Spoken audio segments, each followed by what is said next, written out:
વાત હવે રાજકોટની કરીએ કે જ્યાં કાંગશિયાળી ગામે એસઓજીના ડુપ્લિકેટ દવાની ફેક્ટરીમાં દરોડા પડ્યા હતા।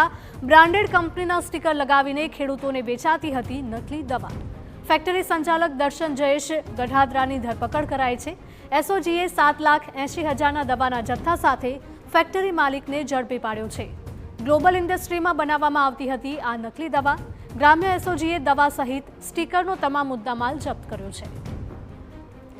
સંવાદદાતા મોહિત ફરી એકવાર જોડાઈ ગયા છે વધુ અપડેટ સાથે। મોહિત, કાંગશિયાળી ગામની આ ઘટના સામે આવી રહી છે। ડુપ્લિકેટ દવાની ફેક્ટરીમાં દરોડા પડ્યા હતા।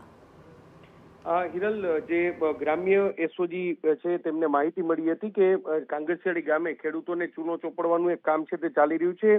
આ બ્રાન્ડેડ ફેક્ટરીના નામે ડુપ્લિકેટ જંતુનાશક દવા છે તેનું વેચાણ થતું હોવાની માહિતી છે તે એસઓજીને મળી હતી, જેના આધારે ગઈકાલે જે ગ્રામ્ય એસઓજી છે તેમના દ્વારા કાંગશિયાળી ગામે દરોડો છે તે કરવામાં।